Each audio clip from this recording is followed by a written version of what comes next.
Captain, you're so right on in pointing out the huge difference between Mach 3 and Mach 25.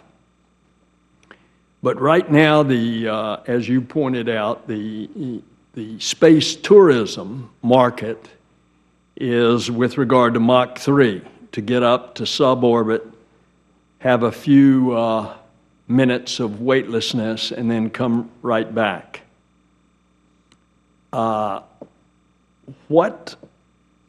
What kind of revenues do you see being generated from this space tourism kind of experience over the next few years? Thanks, Chairman, for the question. I should refer you to a study that was done by the Torrey Group that was released last year, commissioned by the FAA and by Space Florida.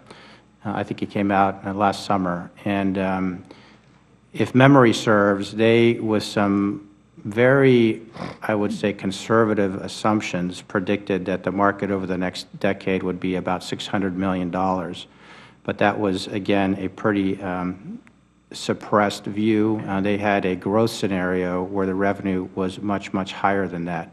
Now, that's for the entire suborbital industry, of which they determined that 80% or so was driven by tourism, about 10% by research, and the remaining 10% was divided into 6 different other smaller markets. And so right now, the cost for a tourist to go in one of these up to the edge of space where they can see the curvature, a couple of minutes of zero-G and then return, the cost is what? A few $100,000 per seat? I think the lowest price that I've seen is a little less than $100,000, and the high end is around $200,000. And so realistically, over time, will that cost come down per seat? Well, absolutely. I mean, I think the providers are counting on that, and this technology that I mentioned that XCOR demonstrated will make their vehicle be a lot like an airplane, where you land it, the fuel is non-toxic, it's basically jet fuel. You put the hose on the airplane, you gas it up, and you go again. So they could fly several times a day, and clearly the more times you fly, the more you amortize your fixed cost, and the cost per seat will come down.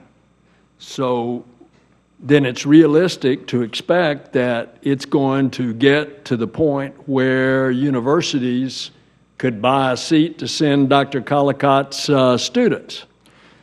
I would point out that, in fact, they already have. Universities and other research groups have purchased some seats, and I would expect that only to increase as the price comes down, as you say. That's pretty exciting, isn't it, Dr. Collicott, that you might send your class to space, to the edge of space, go Mach 3, couple minutes of zero-G, and then come back. Yes, it is, Chairman. We have it's no secret, Purdue has a down payment on a spot on a Virgin Galactic science flight. I'm not going to fly. We are anticipating 200 pounds of automated payload to advance high-tech Indiana industry. Certainly when word got out, a large number of graduate students came to my office interested in the opportunity, and even had good discussions with risk management at Purdue about the feasibility, and seemed to me to them it was just an old or a new technology to an old question. You know, we need to go do research, we need to go do activities, whether it's researchers in Antarctica or wherever. And so to me it was really reassuring that it's not entirely new news. And I do look forward to the day a potential PhD student walks into my office and says, well, Professor, I flew in space for my master's degree, what do you have to offer? Well, maybe at that point we've got orbital hotels or laboratories that would enable a student to go into orbit by going Mach 25